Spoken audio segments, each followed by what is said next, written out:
Ընթերցողի սեղանին է Մեդիամաքս լրատվական գործակալության տնօրեն Արա Թադևոսյանի Ռուբեն Վարդանյան «Դոն Կիխոտն ու վիշապները» գիրքը, որում հեղինակը պատմում է Վարդանյանի այն ծրագրերի ու նախաձեռնությունների մասին, որոնց մասնակցել է անձամբ կամ տեսել, թե դրանք ինչպես են ծնվել, քննարկվել, ձևափոխվել ու կյանքի կոչվել։ Ես գրեթե 6 տարի 2013 թվականից մինչև 2019 թվականի սկիզբը շատ սերտորեն աշխատել եմ Ռուբեն Վարդանյանի հետ եւ ունեի բավականաչափ նյութեր, հիշողություններ եւ երբեք չէի մտածում, որ երբևէ դա կարելի է հանրայնացնել, բայց քանի որ իրադարձությունները այսպես զարգացան, ես կարծեցի, որ այդ նյութերի մի մասի հանրայնացումը գրքի ձևով ճիշտ եւ օգտակար կլինի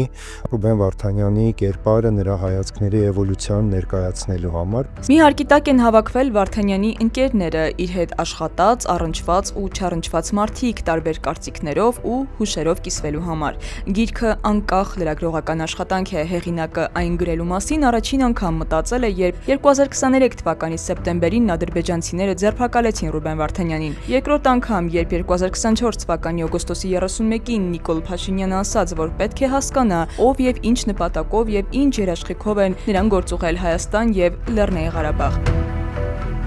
Գիրքը գրելու վերջնական որոշումը կայացրել է 2025 թվականի հունվարի 16-ին, երբ կարդաց Վարդանյանի Բաքվից արված ուղերձը։ Թադևոսյանը խոսում է գրքի ուղերձների մասին։ Վերջաբանում ես գրել եմ, որ իմ նպատակն է, որ մարդիկ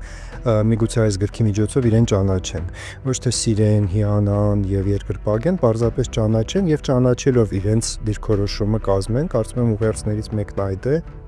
Մյուս ուղերձն այն է, որ երևի թե ժամանակին պետք է գնահատել այն բոլոր հնարավորությունները, որոնք ընձեռվում են։ Բազմաթիվ փաստեր, վկայություններ եւ աշխատանքային փաստաթղթեր, անձնական նամակագրություններ գրքում հրապարակվում են առաջին անգամ։ Ճանաչելու մեկ այլ Ռուբեն Վարդանյանի, օրինակ, թե նա ինչու գնաց Արցախ ապրելու եւ աշխատելու կամ առհասարակ ինչ կարծիք ունի գերտերությունների մասին։ Ընթերցողի համար գուցե կոտրվեն կարծրատիպեր նրան ռուսամետ գործիչ համարելու հարցում, ասում է լրագրող Աննա Իսրայելյանը։ Նամակում Ռուբեն Վարդանյանը գրում է. Ինչքան էլ որ Ռուսաստանը մեզ բարեկամաբար վերաբերվի, նա մեզ չի հարգող որպես կարևոր եւ անհրաժեշտ գործընկեր։ Մեզ ավելի շատ ընկալում են որպես առանց էլ ազդեցության գոտում գտնվող երկիր։ Որն է գրքի հաջողության բանալին, փակագծեր են բացում արդեն այն ընթերցած մարդիկ, ասելով, որ Թադևոսյանը ընթերցողին հնարավորություն է տալիս գտնելու մի շարք հարցերի պատասխաններ ու որքան էլ որ հեղինակը կա իրադարձություններում, այդուհանդերձ փորձել է խուսափել գնահատականներ տալուց։ Այս գրքում Արիկը ամենուր է, այստեղ է,